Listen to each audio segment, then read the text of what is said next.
Welcome back to Jeni stories. நாளைக்கு இந்த வீடியோல என்ன பார்க்க போறோம் அப்படின்னு பாத்தீங்கன்னா கிரானி அண்ட் கிராண்ட்பாவோட ஸ்டோரி தான். நம்ம சேனல்ல ஃபர்ஸ்ட் எடுத்ததுமே முதல் வீடியோவா கிரானியோட ரியல் ஸ்டோரி தான் போட்டிருப்போம்.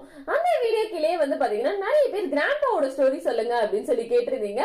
சோ உங்களுக்காக இன்னைக்கு வந்து பாத்தீங்கன்னா கிரானி அண்ட் கிராண்ட்பாவோட லவ் ஸ்டோரி, அது மட்டும் இல்லாம அவங்க ஃபேமிலிக்கு எப்படி கர்ஸ் வந்துச்சு, அதோட கிராண்ட்பாக்கு உண்மையிலே என்னதான் நடந்துச்சு அப்படின்றது எல்லாத்தையும் ஃபிக்ஷனல் பிளஸ் ரியல் ஸ்டோரி கலந்து ஒரே ஸ்டோரியை நம்ம கேட்க போறோம். சோ இந்த வீடியோ ஃபுல்லாவே பாத்தீங்கன்னா செம இன்ட்ரெஸ்டிங்கா ஃபன்னாவும் இருக்க போது. சோ ஸ்கிப் பண்ணாம ஃபுல்லா பாருங்க, கண்டிப்பா என்ஜாய் பண்ணுவீங்க. வீடியோக்குள்ள போறதுக்கு முன்னாடி நீங்க என்ன இந்த வீடியோக்கு லைக், ஷேர் அண்ட் சப்ஸ்கிரைப் எதுவுமே பண்ணாம பாத்துட்டு இருந்தீங்க அப்படின்னா எல்லாத்தையும் பண்ணிட்டு பக்கத்துல இருக்க பெல் ஐக்கானும் கிளிக் பண்ணி வச்சுக்கோங்க. அப்பதான் நம்ம போடுற வீடியோ எல்லாமே உடனே உங்களுக்கு வரும், நீங்களும் பார்த்து என்ஜாய் பண்ண முடியும். வாங்க வீடியோக்குள்ள போலாம். இப்ப ஃபர்ஸ்ட் கிரானி அண்ட் கிராண்ட்பாவோட லவ் ஸ்டோரி எங்க ஸ்டார்ட் ஆகுது அப்படின்னு பாத்தீங்கன்னா ஒரு காலேஜ்ல தான். இந்த வீட்ல நடந்து யாரே கோர்க்கத போறியே சபா யாரேதிகல ஹாட் பாடின சுட்ல கூட்டாங்க ஹாட் பாடின சுட்ல கூட்டாங்க என் கேரளோ இந்த காலேஜ்ல வந்து மாட்டிக்கிட்டே. எக்ஸ்கியூஸ் மீ மேம், நான் புது ஸ்டூடண்ட், என் பேரு பள்ளிமுச்சி. கண்கள் இரண்டால் உன் கண்கள் இரண்டால் என்னை கட்டி இழுத்தாய் இழுத்தாய். இங்க உட்காருங்க. No thanks. நீங்க அழகா இல்ல, உங்க மேல நான் ஆசைப்படல. எங்க இதுல நடந்துருமோன்னு எனக்கு பயமா இருக்கு. யார பார்த்தா அழகா இல்லன்னு சொன்னா தேவைக்கு தாயா? யாரே குரட்ட பயலே, ஏதோ வந்துட்டேன்.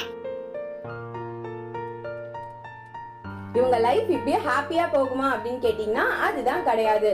நம்ம தீவெட்டி தலைய ரொம்ப நாளா ஆர்வமா காத்துட்டு இருந்த அந்த மிலிட்டரி ஜாப் அவருக்கு கிடைச்சிருச்சு அப்படின்னு சொல்லி இங்க இருந்து அந்த மிலிட்டரி ஜாப்க்கு போயிடுறாரு. பட் இந்த விஷயம் நம்ம பள்ளிமுக்கியோட ஃபேமிலிக்கு சுத்தமாவே பிடிக்கல. சோ அவங்க மேரேஜ்க்கும் அக்செப்ட் பண்ணிக்கல. பட் நம்ம தீவெட்டி தலைய நம்ம பள்ளிமுக்கி தான் முக்கியம் அப்படின்னு சொல்லி அந்த ஜாபை விட்டுட்டு இங்க வந்துடுறாரு. பட் இங்க ஜாபை விட்டு வந்தது வந்து நம்ம தீவெட்டி தலைய ஃபேமிலிக்கு சுத்தமாவே பிடிக்கல. அதனால கிரானியும் அக்செப்ட் பண்ணிக்கல. சரி, நம்ம யாருக்கும் டிஸ்டர்ப் பண்ண வேண்டாம் அப்படின்னு சொல்லி இவங்க ரெண்டு பேரும் ரொம்பவே பிரம்மாண்டமா மேரேஜ் பண்ணிக்கிட்டு யாருமே இல்லாத ஒரு காட்டுக்குள்ள தனியா ஒரு வீடு கட்டி வாழ்ந்து வராங்க. இதுக்கப்புறம் கொஞ்ச நாள் கழிச்சு பாத்தீங்கன்னா அவங்க ஃபேமிலியில இன்னொரு மெம்பர் ஆட் ஆகுறாங்க. அதுதான் அவங்க பொண்ணு, நம்ம எல்லாருக்கும் தெரிஞ்ச ஏஞ்சலினா. ஏஞ்சலினா பிறந்ததுக்கு அப்புறம் வந்து பாத்தீங்கன்னா நம்ம பல்சுக்கு கையிலேயே பிடிக்க முடியல. சந்தோஷத்துல ரத்த கட்டி பறக்க ஆரம்பிச்சிட்டாரு. அப்படியே ஒரு நாள் அவர் கார்ல போயிட்டு இருக்கும் போது எங்க இருந்து திடீர்னு ஒரு லாரி வந்து இவர் கார் மேலே மோதி ஆக்சிடென்ட் ஆயிருது. அந்த ஆக்சிடென்ட்ல வந்து பாத்தீங்கன்னா நம்ம பல்சடி இறந்து போயிடுறாரு. அவர் இறந்த துக்கத்தை தாங்க முடியாம கிரானி அண்ட் ஏஞ்சலினா வந்து அந்த வீட்டை விட்டு வெளியவே வராம அங்கேயே வாழ்ந்துட்டு இருக்காங்க. இவங்க இருக்கிற அதே காட்டுக்குள்ள சைமன் அப்படின்ற ஒரு பையனோட ஃபேமிலியும் இருக்காங்க. ஒரு நாள் சைமன் மரத்தெல்லாம் வெட்டி எடுத்துட்டு வரணும் அப்படின்னு சொல்லிட்டு அவன் பெட் டாகோட காட்டுக்கு போயிருக்கான். காட்டுக்கு போயிட்டு ரிட்டர்ன் வந்து பார்த்தா இவரோட வீடு கொழுந்து விட்டு எரிஞ்சிட்டு இருக்கு. அவன் ஃபேமிலியில ஒருத்தரை கூட காப்பாற்ற முடியல. அவனுக்கு ஒரே குழப்பம், என்னடா ஆச்சு, எப்படி நெருப்பு பத்தி இருக்கும், இப்ப நம்ம என்ன பண்ண போறோம், நம்ம நிலைமை என்ன அப்படின்னு சொல்லிட்டு ஒரு கன்ஃபியூஷன்ல எங்கேயாச்சும் ஹெல்ப் கிடைக்குமா அப்படின்னு சொல்லிட்டு அந்த காட்டுக்குள்ள நடந்து போய்கிட்டே இருக்கான். அப்படி போகும்போது அவனுக்கு ஒரு வீடு தெரியுது. சரி, உள்ள போய் நம்ம உதவி கேட்கலாம் அப்படின்னு சொல்லிட்டு உள்ள போறான். அது யார் வீடு அப்படின்னு பாத்தீங்கன்னா நம்ம பள்ளிமுக்கியோட வீடுதான். அங்க போயிட்டு நடந்துட்டு எல்லாத்தையும் சைமன் சொல்றான். சொன்னதுமே கிரானி வந்து சரி ஓகேப்பா, நீ எங்க வீட்டே தங்கிக்கலாம் அப்படின்னு சொல்லிட்டு அவனை உள்ள அக்செப்ட் பண்ணிக்கிறாங்க. இதுக்கப்புறம் பாத்தீங்கன்னா நம்ம சைமனும் ஏஞ்சலினும் ஒன்னோட ஒன்னா நல்லா பெஸ்ட் ஃப்ரெண்ட்ஸா வளர்றாங்க. அப்புறம் வளர்ந்ததுக்கு அப்புறம் ரெண்டு பேரும் கல்யாணமும் பண்ணிக்கிறாங்க. இப்படியே அவங்க லைஃப் ரொம்பவே ஹாப்பியா போயிட்டு இருக்கும் போது இது வரைக்கும் வாழ்நாள்ல வெளியவே போகாத ஏஞ்சலினா ஃபர்ஸ்ட் டைம் சைமனோட அந்த காட்டுக்குள்ள போறா. அப்படி போயிட்டே இருக்கும் போது பாத்தீங்கன்னா அவங்களோட டாக் அந்த காட்டுக்குள்ள இருக்கு. உடனே ஏஞ்சலின் இங்க எப்படி இந்த டாக் வந்தது அப்படின்னு சொல்லி கிட்ட போய் பாக்குறா. அந்த டாக் வந்து ரொம்பவே ஸ்கேரியா கண்கள்லாம் ரொம்ப க்ளோ ஆகி இருந்திருக்கு. அவ என்ன ஆச்சு அப்படின்னு சொல்லி யோசிக்கிறதுக்குள்ளேயே அந்த டாக் வந்து இவளை கடிச்சிடுது. அப்போதான் அவங்களுக்கு புரியுது இந்த டாக் வந்து இப்ப நார்மலா கிடையாது, கிராஸே, அதாவது நம்ம ஐஸ் சாப்டர் 1ல பாத்துருப்போம் இல்லையா, அந்த கிரியேச்சர் கடிச்சு இன்ஃபெக்ட் பண்ண ஒரு டாக் தான் அது. இப்ப இந்த டாக் பைட்னால ஏஞ்சலினுக்கு ஒரு புது கர்ஸ் உருவாகிடுது. இந்த கர்ஸ் பத்தி அவங்களுக்கு முன்னாடி எதுவுமே தெரியல. பட் லேட்டரா தான் இது அவங்களுக்கு புரியுது, இது வந்து ஒரு ஜெனரேஷனல் கர்ஸ் அப்படின்னு. கொஞ்ச நாள் கழிச்சு இவங்க ரெண்டு பேருக்கும் ஸ்லெண்ட்ரினான்னு ஒரு பொண்ணும் பிறக்குது. ஃபர்ஸ்ட் எல்லாமே ரொம்பவே நார்மலா ஹாப்பியா தான் இருந்திருக்காங்க. பட் நாட்கள் போக போக கரெக்டா ஸ்லெண்ட்ரினாக்கு 14 இயர்ஸ் ஆகும்போது அந்த கர்ஸ் அவளுக்கு ட்ரிகர் ஆகிடுது. இதனால பாத்தீங்கன்னா அவளோட ஸ்கூல் மேட்ஸ் எல்லாத்தையும் கொன்னுடுறா. கொன்னது மட்டும் இல்லாம அதை வந்து அவ ரிக்ரெட்டும் பண்ணவே இல்லை. சோ அதனால என்ன பண்றாங்க அப்படின்னு பாத்தீங்கன்னா ஸ்லெண்ட்ரினா இங்க இருக்கிறது ரொம்பவே ஆபத்தான விஷயம் அப்படின்னு சொல்லி அவளை ஒரு அசைலம்க்கு அனுப்பிடுறாங்க. ஆனா இந்த விஷயம் பாத்தீங்க அப்படின்னா சைமனுக்கு சுத்தமா பிடிக்கல. என்னதான் நடந்திருந்தாலும் ஸ்லெண்டினா வந்து நம்மளோட பொண்ணு, நம்ம கூட தான் இருக்கணும், அவ என்ன தப்பு பண்ணாலும் நம்ம வந்து அவளை சரி பண்ணிடலாம் அப்படின்ற ஒரு மைண்ட் செட்ல சைமன் இருக்கான். பட் இந்த தாட் ப்ராசஸ் வந்து பாத்தீங்கன்னா ஏஞ்சலினாக்கு சுத்தமா பிடிக்கல. ஏன்னா அத்தனை பேரை கொண்டிருக்கா, சோ இன்னும் எத்தனை பேரை கொல்ல போறான்னு தெரியல, அந்த கர்ஸ் வந்து உண்மையாவே வேலை செய்யுது அப்படின்னு சொல்லிட்டு அந்த கர்ஸ் மேல இருக்கிற பயத்துல வீட்டுல இருக்கிற எல்லாரையும் போட்டு தள்ளணும் அப்படின்னு சொல்லிட்டு சாப்பாட்டுல பாயசத்தை கலந்துடுறா. சோ அதனால அவங்க குடும்பமா போய் சேர்ந்துடுறாங்க. சோ இந்த விஷயம் கேள்விப்பட்டதுக்கு அப்புறம் வந்து பாத்தீங்கன்னா கிராணியால வருத்தத்தை தாங்கவே முடியல. கிராணி மட்டும் தான் வருத்தப்பட்டாங்களா அப்படின்னு கேட்டீங்கன்னா அதுதான் இல்ல. இங்க இன்னொருத்தரும் வந்து ரொம்பவே வருத்தப்பட்டிருக்காங்க, ரொம்ப கோபமும் பட்டிருக்காங்க. அது யாரு அப்படின்னு பாத்தீங்கன்னா நாஸ்பெரட்டோ. இந்த நாஸ்பெரட்டோ யாரு அப்படின்னு பாத்தீங்கன்னா ஸ்லெண்டினாவோட பாய் ஃப்ரெண்ட். இதுல என்னடா ஸ்பெஷாலிட்டி இருக்கு அப்படின்னு நினைப்பீங்க. ஏன்னா நாஸ்பெரட்டோ வந்து சாதாரண ஆள் கிடையாது, அவன் ஒரு வேம்பயர். அது மட்டும் இல்லாம அவனுக்கு வந்து ஒரு ஸ்பெஷல் பவர் இருக்கு. என்ன அப்படின்னா அவனோட பிளட் மூலமா இறந்தவங்கள திருப்பி உயிரோட கொண்டு வர முடியும். சோ என்ன பண்றான் அப்படின்னு பாத்தீங்கன்னா நாஸ்பெரட்டோ அசிலம்ல இருந்து தப்பிச்சு வந்து ஸ்லெண்டினாவை திருப்பி ரிவைவ் பண்றான். அவன் உயிரை காப்பாத்தினதுக்கு அப்புறம் இந்த விஷயம் வந்து கிராணிக்கு தெரிய வருது. இத பத்தி தெரிஞ்சுக்கிட்ட கிராணி நம்மளோட கிராண்ட்பாவை எப்படியா திருப்பி கொண்டு வந்துடணும் அப்படின்னு சொல்லி இந்த விஷயத்த பத்தி ஸ்லெண்டினா கிட்ட சொல்றா. இப்ப ஸ்லெண்டினா இத பத்தி அவன் நாஸ்பெரட்டோ கிட்ட சொல்லும் போது நாஸ்பெரட்டோ சுத்தமா அக்செப்ட் பண்ணிக்கவே இல்ல. ஏன் அப்படின்னு பாத்தீங்கன்னா நாஸ்பெரட்டோக்கு வந்து ஸ்லெண்டினாவை அவங்க அம்மா வந்து கொலை பண்ண ட்ரை பண்ணனால அந்த விஷயம் வந்து அவங்க ஃபேமிலியை சுத்தமா பிடிக்கவே பிடிக்காது. அதனால நாஸ்பெரட்டோ வந்து ஹெல்ப் பண்ண மாட்டேன்னு சொல்லிட்டு ஸ்ட்ராங்கா சொல்லிடுறாரு. பட் என்னதான் அவர் அப்படி சொல்லிருந்தாலும் ஸ்லெண்டினாக்கு அவங்க பாட்டி மேல இருந்த அளவுக்கு அதிகமான அன்புனால நாஸ்பெரட்டோக்கு தெரியாம அவரோட பிளட்டை எடுத்துட்டு போயிடுறா. இப்போ அந்த பிளட்டை வச்சு கிராணி ஒரு மிகப்பெரிய ரிச்சுவலை பண்ணி கிராண்ட்பாவை திருப்பி கொண்டு வர ட்ரை பண்றா. பட் கிராணி மட்டும் தான் பண்றாளா அப்படின்னா அதுதான் கிடையாது. ஸ்லெண்டினாவும் பண்ணி ஏஞ்சலினையும் சைமனையும் திருப்பி கொண்டு வர ட்ரை பண்ணிட்டு இருக்கா. சோ இந்த ரிச்சுவல்னால என்ன பாதிப்பு வரும் அப்படின்னு தெரியாம இவங்க ரிச்சுவலை முடிச்சுட்டாங்க. என்ன இஷ்யூ ஆயிடுச்சு அப்படின்னு பாத்தீங்கன்னா நாஸ்பெரட்டோ வந்து விருப்பமே இல்லாம அவனுக்கு தெரியாம அந்த பிளட்டை வந்து திருடி இருக்காங்க.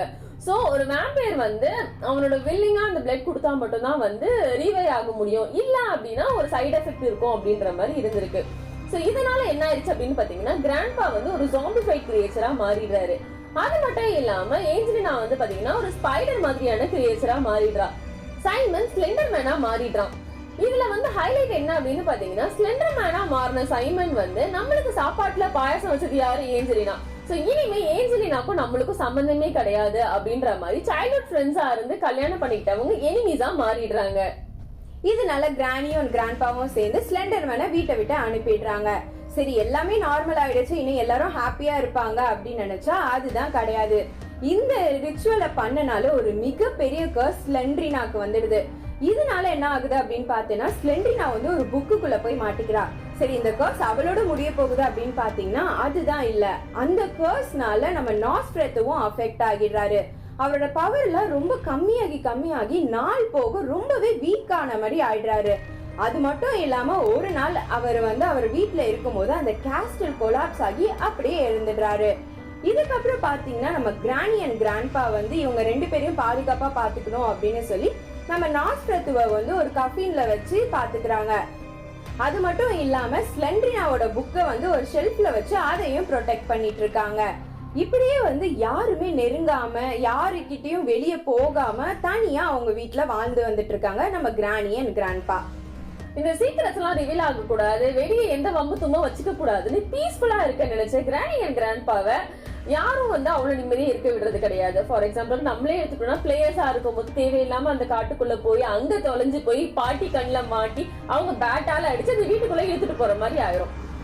அப்படி போற பிளேயர்ஸ் எல்லாம் வந்துட்டு கிராணி அண்ட் கிராண்ட்பா சும்மா விடுறது கிடையாது. ஏன்னா நம்ம கிராண்ட்பா வந்து பாத்தீங்கன்னா ஆல்ரெடி மிலிட்டரியில ஒர்க் பண்ணிருக்காங்க.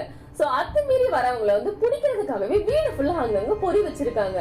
அது மட்டும் இல்லாம இப்ப நம்ம எல்லாம் வந்து பெட்ஸ் வளர்த்தா என்ன வளர்ப்போம்? கேட் இல்லைன்னா டாக் அப்படின்னு வளர்ப்போம். ஆனா இந்த சூனியக்கார கப்புள்ஸ் வந்து பாத்தீங்கன்னா பெட்டா வந்து கண்டிச்சதுமே வந்து செத்து போற மாதிரி டெட்லி ஸ்பைடர்ஸ், அப்புறம் தண்ணி வழியா எஸ்கேப் ஆகலாம் அப்படின்னு நினைக்கிறவங்களை வந்து சாகுறதுக்கு புடிச்சு தப்பிக்க விடாம பிடிக்கிற மாதிரி ஒரு வாட்டர் மான்ஸ்டர், அதுக்கப்புறம் அலிகேட்டர்ஸ், அந்த மாதிரி தான் அவங்க பெட்ஸ் எல்லாம் வளர்க்குறாங்க. நம்ம கிராணி அண்ட் கிராண்ட்பா எந்த மாதிரி வேணா பெட்ஸ் வளர்த்துக்கலாம். ஆனா நம்ம தான் ஏரியா கில்லியாச்சே. அந்த கிராணி அண்ட் கிராண்ட்பா ஒரு புரட்டி போட்டு நம்ம வெளியே ஓடி வந்துட மாட்டோம். இந்த எல்லா ஸ்டோரியும் பாத்தீங்கன்னா ஒரு ஃபிக்ஷனல் அர்பன் லெஜெண்ட் ஸ்டோரி தான். எக்ஸாம்பிளுக்கு ஃபர்ஸ்ட் கிராணின்ற ஒரு சீரீஸ்ல வந்து ஃபர்ஸ்ட் கிராணி மட்டும் தான் வந்திருப்பாங்க. கிரானி 2ல பாத்தீங்கன்னா எக்ஸ்ட்ரா ஒரு கேரக்டர் கிராண்ட்பாவையும் சேர்த்திருப்பாங்க. அவரை மட்டும் தான் சேர்த்திருப்பாங்களா அப்படின்னு கேட்டீங்கன்னா அதுதான் கிடையாது. டெவலப்பர்ஸ் இன்னொரு கேரக்டரும் சேர்த்திருப்பாங்க, அதுதான் நாஸ்பெரட்டோ. அந்த கிரானி 2ல வந்து நாஸ்பெரட்டோ வந்து ஒரு காஃபின்குள்ள இருக்கிற மாதிரி காமிச்சிருப்பாங்க. இந்த மாதிரி சில பல நிறைய ஹிண்ட்ஸ்லாம் வந்து கிரானி சீரீஸ்லயும் ஸ்லெண்டினா சீரீஸ்லயும் கொடுத்திருப்பாங்க. இந்த எல்லா ஹிண்ட்ஸையும் ஒன்னா சேர்த்து தான் இந்த மாதிரி ஒரு ஸ்டோரியை நிறைய பேர் கிரியேட் பண்ணியிருக்காங்க. சரி, ஸ்டோரி உருவாக்கியிருக்காங்க, பட் அதுல வர ஒரு கேரக்டர்ஸ் உருவாக்குறதுக்கு ஒரு இன்ஸ்பிரேஷன் இருந்திருக்கும் இல்லையா? எக்ஸாம்பிளுக்கு கிரானி உருவாக்குறதுக்கு நம்ம டமாரா சம்சனோவா இருந்த மாதிரி நம்ம ஸ்லெண்டினா கேரக்டர் உருவாக்குனதுக்கும் ஒரு கேரக்டர் இருக்கு. அதுதான் இந்த கிரட்ச் மூவில வர கயாக்கோ சேக்கி. இப்ப இவங்க ரெண்டு பேருக்கு பாத்தீங்கன்னா நிறையவே சிமிலாரிட்டிஸ் இருக்கு. எக்ஸாம்பிளுக்கு அவங்களோட அப்பியரன்ஸ்ல இருந்து அவங்க நடந்துக்கிற விதத்துல இருந்து, அது மட்டும் இல்லாம ரெண்டு பேருக்கும் காமனா இருக்கிறது அவங்களோட ஃபேமிலி கர்ஸ்.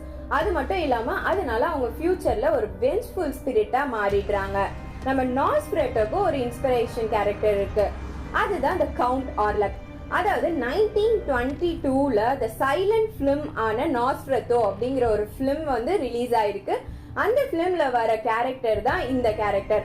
அதை இன்ஸ்பிரேஷனா வச்சுதான் நம்ம நாஸ்பெரட்டோவை இந்த கிரானி சீரீஸ்ல கொண்டு வந்திருக்காங்க. இப்ப கிரானி வந்து பாத்தீங்க அப்படின்னா, அதாவது ஒரிஜினல் கிரானி டமாரா சம்சோனோவா வந்து நிறைய கிரைம்ஸ் பண்ணிருப்பாங்க. இதுல ஹைலைட் என்ன அப்படின்னு பாத்தீங்கன்னா, அவங்க மாட்டிக்கணும் அப்படின்ற இன்டென்ஷனே நிறைய இடத்துல ஹிண்ட் விட்டுருப்பாங்க. ஃபார் எக்ஸாம்பிளுக்கு ஃபர்ஸ்ட் 2000ல வந்து கிராண்ட்பா காணாம போயிட்டாங்க அப்படின்னு சொல்லிட்டு கேஸ் ஃபைல் பண்ணிருப்பாங்க. பட் என்னதான் இன்வெஸ்டிகேஷன் பண்ணாலும் அவங்க சைடு வந்து எந்த டவுட்மே வரல. ஸோ 2015ல அகெயின் வந்து கேஸ் ஃபைல் பண்ணிருக்காங்க, எங்க ஹஸ்பண்ட் கிராண்ட்பாவை வந்து காணோம், நீங்க வந்து கண்டுபிடிங்க அப்படின்னு சொல்லிட்டு. ஸோ அதுக்கப்புறம் தான் வந்து கொஞ்சம் சஸ்பிஷியன்ஸ் வந்து ஆரம்பிச்சிருக்கு. என்ன 2000ல கம்ப்ளைண்ட் பண்ணிருக்காங்க, அதுக்கப்புறம் எதுவுமே பண்ணாம 15 வருஷம் கழிச்சு வந்து திருப்பி கம்ப்ளைண்ட் பண்ணிருக்காங்க அப்படின்னு கொஞ்சம் வந்து டவுட் வருது. அதுக்கப்புறம் அவங்க பண்ண மர்டர்ல வந்துட்டு அபார்ட்மெண்ட் வேற ஒருத்தவங்களோட அபார்ட்மெண்ட்ல அவங்க இருப்பாங்க. ஸோ அந்த இன்வெஸ்டிகேஷன்ல வந்து பாத்தீங்கன்னா டமாரா சம்சனோவா மாட்டிக்கிறாங்க. ஆக்சுவலா நம்மளோட தாட் ஒப்பீனியன் என்ன அப்படின்னு பாத்தீங்கன்னா, அவங்க வாலண்டியராகவே மாட்டிக்கணும் அப்படின்றதுக்காக தான் அங்க ஆக்குபை பண்ணிட்டு அவங்கள கில் பண்ணிருக்காங்க. சோ அவங்க அரெஸ்ட் ஆகும்போது கூட வந்து பாத்தீங்கன்னா அவங்க அதை ரெக்ரெட் பண்ணவே கிடையாது. அவங்க ஜட்மெண்ட் சொல்லும் போது அங்க இருக்கிற எல்லாருக்குமே ஃபிளைங் கிஸ் கொடுப்பாங்க. அது மட்டும் இல்லாம அவங்க ட்ரீம் நிறைவேறின மாதிரி அவ்வளவு சந்தோஷமா இருப்பாங்க. அது மட்டும் இல்லாம அவங்க ஒரு வேர்ட் கூட சொல்லியிருப்பாங்க, என்ன அப்படின்னு பாத்தீங்கன்னா, நான் நிறைய தடவை யோசிச்சுட்டேன், எனக்கு வந்து வயசாயிருச்சு, நான் வந்து இதுக்கப்புறம் ஜெயில தான் இருக்கணும் அப்படின்னு சொல்லி முடிவு பண்ணிருக்கேன். கிட்டத்தட்ட 77 தடவை யோசிச்சேன். அப்போ வந்து எனக்கு என்ன ஆன்சர் கிடைச்சது அப்படின்னு பாத்தீங்கன்னா, இதுக்கப்புறம் நம்ம ஜெயில இருக்கலாம், ஒருவேளை ஜெயிலே செத்து போனாலும் ஒன்னும் பிரச்சனை இல்லை, ஏன்னா வேர்ல்டு ஃபுல்லா வந்து அவங்க ஃபேமஸ் ஆயிட்டாங்க அப்படின்ற ஒரு தாட் ப்ராசஸ் வந்து அவங்களுக்கு வந்துருச்சு. ஏன் வந்து ஃபேமஸ் ஆகணும், அது இந்த வகையில ஃபேமஸ் ஆகணும் அப்படின்னு அவங்க நினைச்சாங்க அப்படின்னு பாத்தீங்கன்னா, அதுக்கு காரணம் ஆண்ட்ரை சிக்காட்டிலோ. இது யாரு அப்படின்னு பாத்தீங்கன்னா, சாவியத் சீரியல் கில்லர். இவங்களை பத்தி டீடைல்டா இதுக்கப்புறம் பாப்போம். இந்த ஆண்ட்ரை சிக்கிட்டிலோ பாத்தீங்கன்னா 1934ல உக்ரைன்ல ஒரு ஊர்ல பிறந்தாரு. ஆனா அவர் பிறந்த நேரத்துல வந்து பாத்தீங்கன்னா ஐரிஷ் ஃபெமைன் முடிஞ்சு அப்பதான் வந்து அந்த நாடு வந்து முன்னேறிட்டு இருக்க டைம். அப்ப வந்து எங்க பார்த்தாலும் பஞ்சம் பட்னி அப்படின்னு தான் இருந்திருக்கு. அதனால ஆண்ட்ரை சிக்கிட்டிலோ வந்து ரொம்பவே கஷ்டப்பட்டதா வளர்ந்திருக்காரு. அது மட்டும் இல்லாம அங்க கஷ்டம் இருந்த சூழ்நிலையில என்ன பண்ணிருக்காங்க அப்படின்னு பாத்தீங்கன்னா, அங்க இருந்த மக்கள் வந்து கேனிபாலிசமா ஃபாலோ பண்ணிருக்காங்க. அதாவது மக்களையே சாப்பிடுற மாதிரி. இப்போ வந்து அந்த கவர்மெண்ட் என்ன சொல்லியிருக்காங்க அப்படின்னா, உங்களுக்கு வந்து உங்க வீட்டு பக்கத்துல இருக்க இடத்துல நீங்க வந்து கல்டிவேட் பண்ணி நீங்க சாப்பிட்டுக்கலாம் அப்படின்னு சொல்லியிருக்காங்க. ஆனா இப்பதான் வந்து நம்ம ஆண்ட்ரை சிக்கிட்டிலோட பேரண்ட்ஸ் வந்து ஒரு ஷாக்கிங்கான விஷயத்த அவங்க கிட்ட ஷேர் பண்றாங்க. என்ன அப்படின்னு பாத்தீங்கன்னா, ஆண்ட்ரை பிறக்கிறதுக்கு முன்னாடி அவங்களோட 4 வயசான அண்ணனை நெய்பர்ஸ் வந்து புடிச்சிட்டு போய் கேனிபாலிசம் பண்ணிருக்காங்க அப்படின்னு சொல்லியிருக்காங்க. இந்த விஷயங்கள்லாம் வந்து ஆண்ட்ராயை வந்து ரொம்பவே பாதிச்சிருக்கு. இருந்தாலும் அந்த கிராமத்திலேயே வந்து ரொம்பவே தலை சிறந்த ஒரு ஸ்டூடெண்டா வந்து ஒரு யூனிவர்சிட்டியில போய் ரொம்பவே கஷ்டப்பட்டு ஒரு டீச்சராகவும் அவர் வாழ்ந்திருக்காரு. சரி, இது வரைக்கும் எல்லாம் நல்லா தானே போயிட்டு இருக்கு, அப்படி என்ன இவர் தப்பு பண்ணிட்டாரு அப்படின்னு கேட்டீங்கன்னா, 1975ல இருந்து 1990க்குள்ள அவர் கிட்டத்தட்ட 50 மர்டர்ஸ் கிட்ட பண்ணிருக்காரு.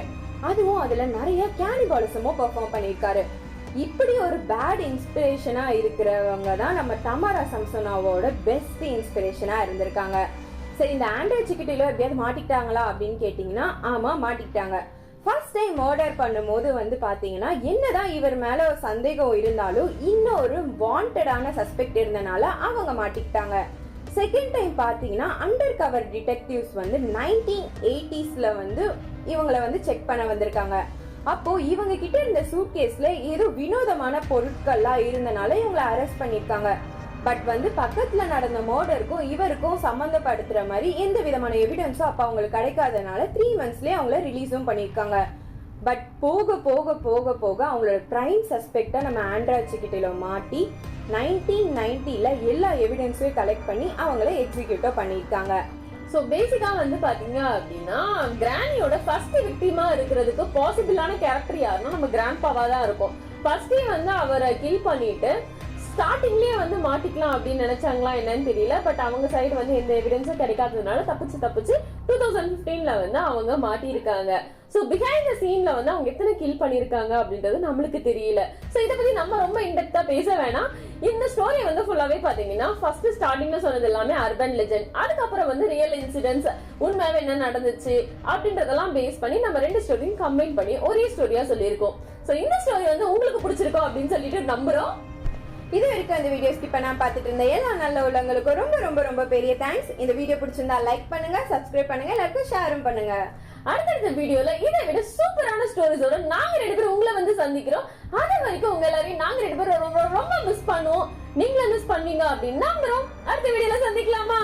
By bye, love you all.